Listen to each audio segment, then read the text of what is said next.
Hello, happy Thursday. Okay, so this is for anybody who happened to miss one or all of the Zooms today.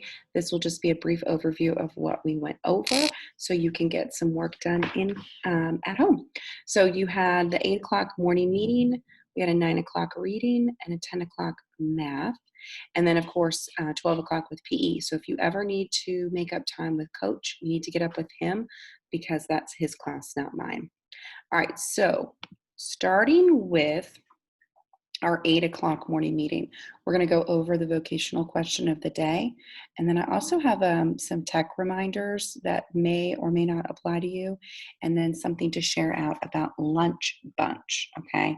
Also on here, don't forget that tomorrow is a blackout spirit day, and it looks like we have a classroom birthday tomorrow. So awesome. So let's do the vocational question of the day, and then I'm going to go over these two little things. And then your independent work is either that CNN 10 or if you have a daily journal that you fill out. Okay. So first up, let's do our vocational question of the day.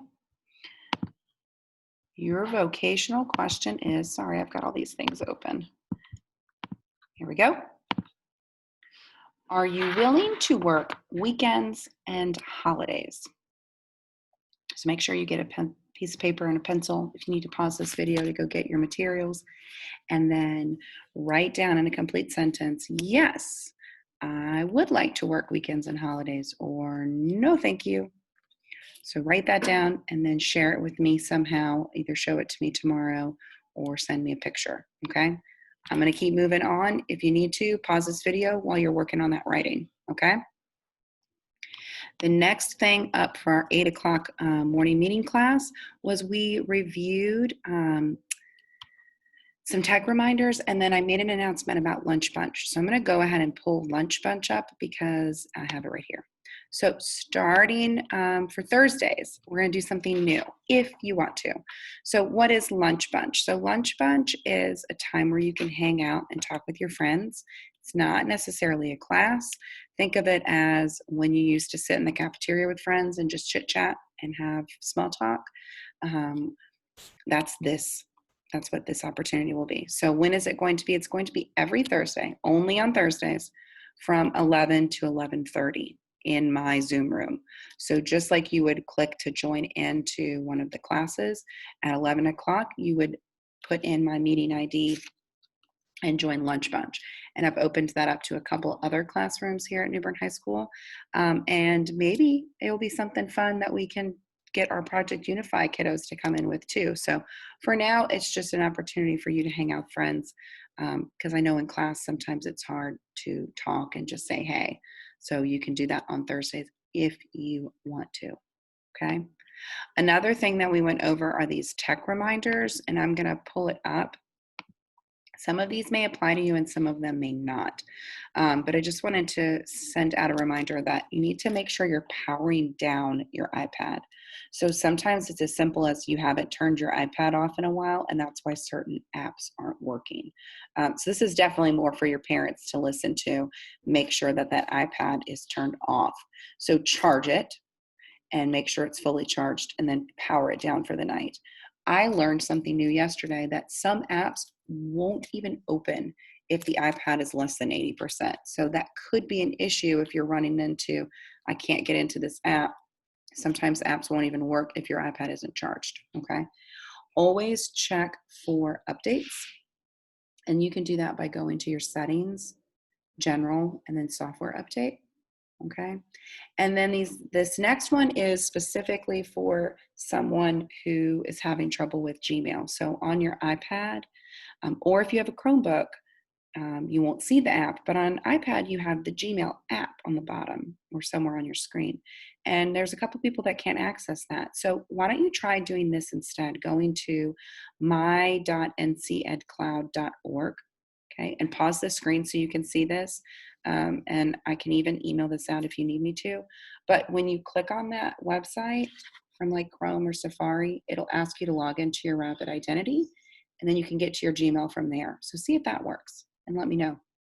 And then, of course, if you have any other issues, here's that tech line, okay? So you can Call that tech line if there's something that I can't help you with.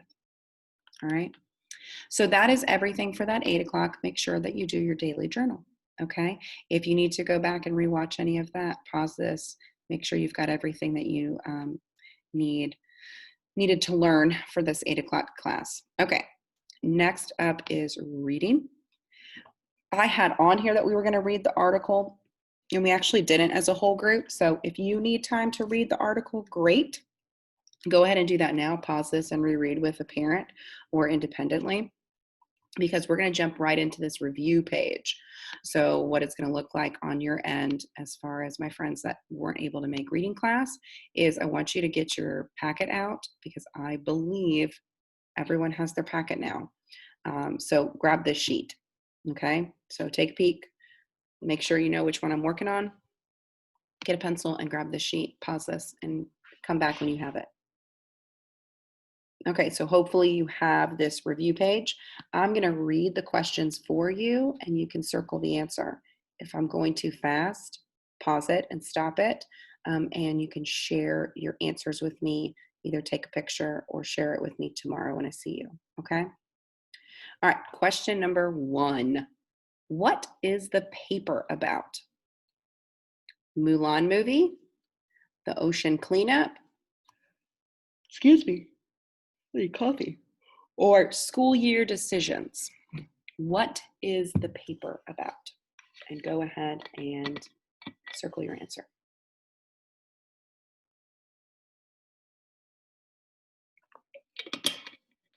All right, question number 2. Who are making decisions about their schools?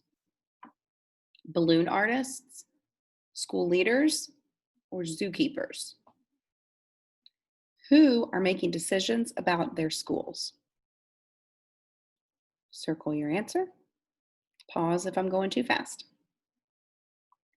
Question number 3. Where does a new school year start soon? Where? Mars, Australia, or the US? Where does a new school year start soon? Question 4. Where may some students learn this school year? Where are they learning? Classrooms, forts, or movie theaters? Remember, this may not be where we are learning, but this article is meant for people all over the country. So different schools look, they don't look the same as ours. So where may some students learn this school year? Question 5. What may students and teachers need to wear when they return? What are they wearing? Ski boots, face masks, or football uniforms? What are they wearing? And then the last question says, oh my goodness, excuse me. No. What may help keep students and teachers healthy? New rules, new books, or new games? What may help keep students and teachers healthy? Okay, so hopefully you have all your answers. I can't wait to hear you share those, and we'll go over those together tomorrow. Nicely done. Okay, and we're done with this article, so I'm just going to exit that. Oh, no, I'm not. So your independent work, I'm sorry. So once you're done with this, your independent work is this next page, which is your puzzle page. And it's just good practice for writing. So you're not having to really answer a crossword puzzle, as you are expected to just match the number and then write either across or down. Okay. That finishes up our article. Then we're finished for the week. Okay. So there's our math, or our morning meeting, our reading, and you can get on Epic and read an independent book. And then last, we have math. So we did some graphing today, so we're going to graph together. And then, of course, your independent work is always your work on iExcel. Okay, so make sure that you're logging that time. And we're going to attempt to do some graphing with virtually following along on this. Might be a little different than if you were on Zoom, but we're going to try. So pause this video and go get your dry erase board and marker, because that's what we're going to use to go over our answers. Okay, so get that, pause this, and then when you come back, we're going to look at this pie chart. All right, so hopefully you have paused this and you have your dry erase board and marker. Sometimes these are easy for us to share answers out, and then all you have to do is just have a Kleenex or something to wipe it off. So today we're looking at this graph. Now, I want you to take a second and see if you can't point, especially if you're watching this with a parent, point to the title of this pie chart. What is the title? Yeah, hopefully you pointed to food sales at the concession stand. So right up here, that's the title of our pie chart. Whoops, right up here, okay? It's telling us what information we're gonna learn in this chart. So there's a lot of things going on in this chart. We have, and can you point, we have words. There's a lot of words on this chart. So like right here where it says hamburger, my dry erase board just fell. So we have hamburger, but then there's something with hamburger. It's not just the word. You also have the picture and the number. So you have this percentage along with that type of food, and they have a picture for you and the word for you to help you understand. But there's something else in this pie chart, not just pictures, words, and percentages, but there are also, what are all these? What is this and this, this? All colors. So that every food has its own color, and that helps you read the pie chart more easily, okay? So I want you to try and follow along with me, and we're going to answer some questions about this pie chart, okay? Hopefully it stays kind of big. Okay. So here's this first question. It's kind of down here, so I'm going to read it out loud. It says, what percentage? So we're looking for a number. What percentage of food sold at the concession stand is cotton candy? So we're looking for cotton candy. Can you find the cotton candy in the graph and then write down on your board what that percentage is? So here's where you would pause the video, get that answer, and then when you're ready, we're gonna hold up our answers and see if they match, okay? All right, what percentage of food sold at the concession stand is cotton candy? Pause if you're not ready, because I'm about to give you my answer, and you can check it. Can you see it? 16%. Great job if you did 16% of the food sales was cotton candy. Okay. Let's look at question 2. All right, let's listen to what this question is asking us. Is there a higher percentage of corn dogs or soft pretzels? Is there a higher percentage? Here's what I found. Oh, my watch is talking to us. Is there a higher percentage of corn dogs or soft pretzels? So we're comparing the two. So let's look at these together. Let's write together. Are you ready? Let's find corn dogs. Here we go. Corn dogs. What number is that? 21. So we have 21%, right? And then we have soft pretzels. So where are the soft pretzels? Right here. What number is with that? What percentage? 4. So we have 21% and 4%. All right, so here's what I want from you. Circle which one is higher, which number, which percentage is higher. All right, I'm going to circle mine, so pause it if you're not ready, because I'm about to share out. 21%. 21% is higher, which means they sold more corn dogs than they did soft pretzels. Great job. All right, we're moving along. Let's do question 3.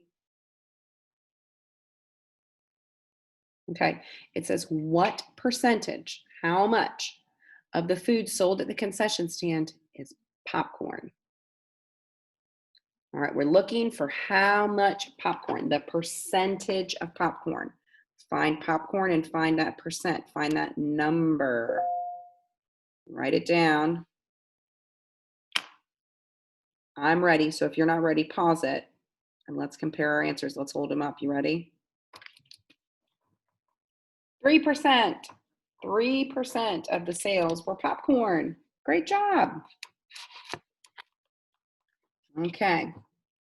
Our next question, I'm not even going to scroll because I know what it said. Well, I think I know what it says. Yeah. It says, which food do people buy the most? The most at a concession stand. The biggest, the largest, the highest number. You can even look, even though they're a little close together, you can even look at the colors and see, because this is a pie chart, which slice of the pie is bigger. So take a minute and write that down and tell me which food. So I don't want to know the number. I want to know which food was the highest. Okay? All right. If you're not ready yet, pause this video because I'm about to pull up my answer. Did you get pizza? Pizza sold the most with 25%. Great job. Last question. If I asked which food was the most, I'm probably going to ask what? Which food was the least, the smallest amount? It didn't do very well. They didn't sell a lot of these. What is the smallest number you see on this page? Okay, and then write, what food was that? Which food sold the least? Okay, I'm about to share my answer. Pause if you're not ready, and then hit play when you're ready. Candy apple. Yeah, candy apple was what? Only 2%. 2%. They didn't sell a lot of candy apples. All right, great job. That was our graphing for today. And that was a lot of fun. So make sure you always clean off your dry erase board when you're storing it so it doesn't kind of stain and it makes it harder to clean up. Okay. So remember, for math, our independent work is always that IXL. Okay. I think that covers everything. So if you missed out on any of these Zooms, this was the work that we did, and you can make up your work and then send it to me so you can get credit. And so proud of you, and hopefully I'll see you tomorrow. If not, be on the lookout for any time you miss a Zoom class to watch this video so you can get caught up. Okay. All right. Bye.